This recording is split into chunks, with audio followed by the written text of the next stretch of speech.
السلام عليكم ورحمة الله وبركاته. أهلا بكم في قناة الكورة مع إسلام. أهلا بكل جمهورنا العزيز، يا رب كلكم تكونوا في أحسن صحة وفي أحسن حال. النهاردة كالمعتاد هنتكلم عن أخبار الزمالك وكل مدار داخل نادي الزمالك. لقطكم الزملكاوية مهمة جدا عشان خاطر الفيديو يوصل لأكبر عدد ممكن من جمهور نادي الزمالك العظيم. فضلا وليس أمرا دوس لايك، نبدأ أخبارنا النهاردة، واللي مش مشترك يشترك في القناة.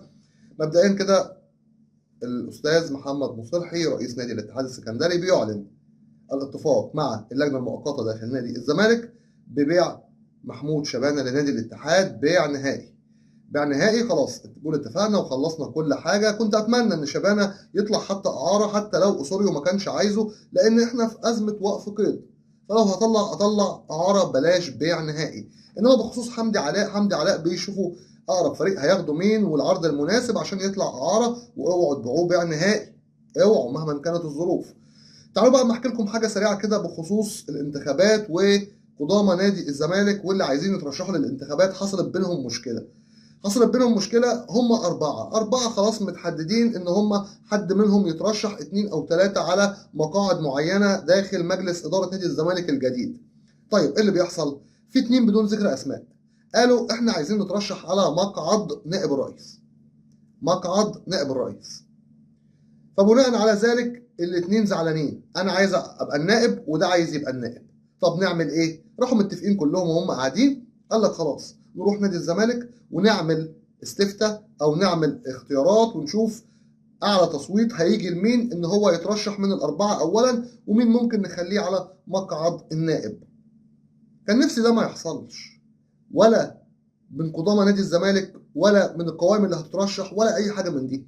كان نفسي ان الناس دي كلها يرشحوا رئيس ويرشحوا نائب دول اللي هيخشوا، واحنا بندعمهم واحنا معاهم. ما كناش عاوزين تنافس وان انا هبقى النائب وانا هبقى الرئيس وانت هتبقى عضو والكلام ده كله، ونخش في مواويل ملهاش اي 30 لازمه.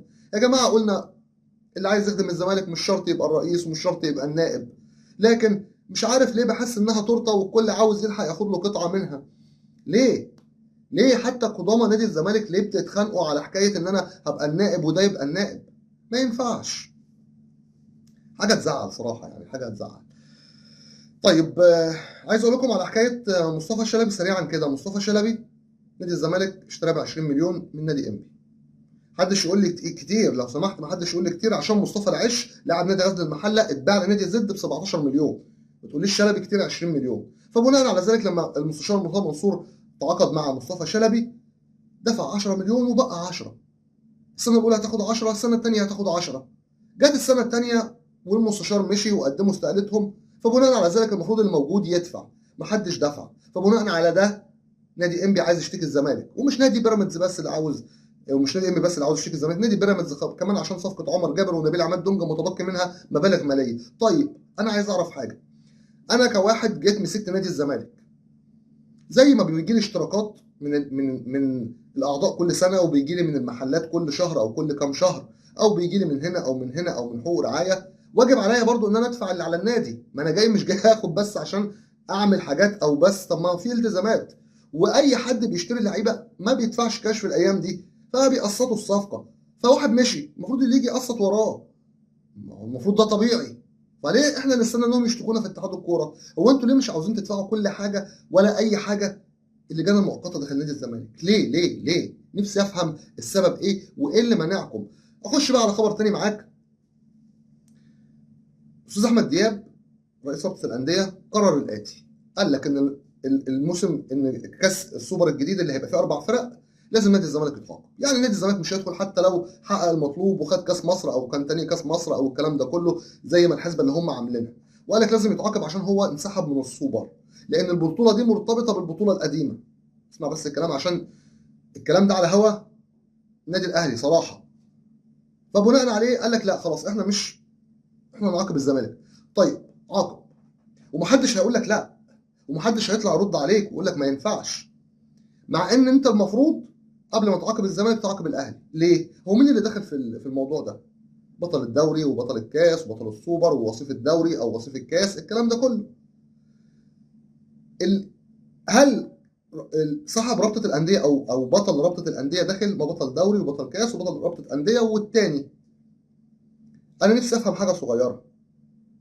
هل دلوقتي النادي الاهلي ما انسحبش من رابطه الانديه، من كاس رابطه الانديه؟ طب ما يتعاقبش ليه وما يدخلش ليه؟ اشمعنى يعني؟ اشمعنى تعاقب الزمالك على بطوله مستحدثه جديده، مع انكم قلتوا قبل كده مش هنعاقب الزمالك لانها بطوله مستحدثه؟ ولا عشان الاهلي زعل؟ ولا عشان ما فيش حد يرد؟ ولا ما فيش حد يجيب الحق؟ كلام كتير واسئله كتير مش هتلاقي لها اي جواب. خلاص اسوريو مشي زي ما كلنا عارفين، وان شاء الله هيجي يوم الجمعه بعد ما يكون في المحاضرات التدريبيه اللي هيكون متواجد فيها في اسبانيا. كمان عايز اقول لكم ان خلاص بنسبه كبيره قناه اون تايم سبورت هتاخد حقوق بس ماتش مباراه الزمالك وارتا سولار الجيبوتي بمشيئه الله تعالى. وكمان معانا برضو في الاخبار ان لاعبنا محمد عبد الشافي الحمد لله نزل التدريبات الجماعيه من فتره كبيره جدا، ما نزلش التدريبات الجماعيه. الف مليون سلام عليك يا عبد الشافي، والحمد لله على السلامه، ونورت الدنيا وكلنا بنحبك يا شيفو. خلاص قرعه الدوري ان شاء الله يوم 11 او 12، والدوري هيبتدي من يوم 18 او يوم 19 او يوم 20 كده ان شاء الله. خلاص والدوري على نظامه القديم وكده تكون انتهت اخبارنا النهارده. واتمنى اطلع في يوم نقول اخبار سعيده لنادي الزمالك. حتى كابتن طارق يحيى بيتكلم وبيقول وما وضحش بيتكلم على مين، قال الناس اللي جايه بتتكلم اكتر ما بتشتغل.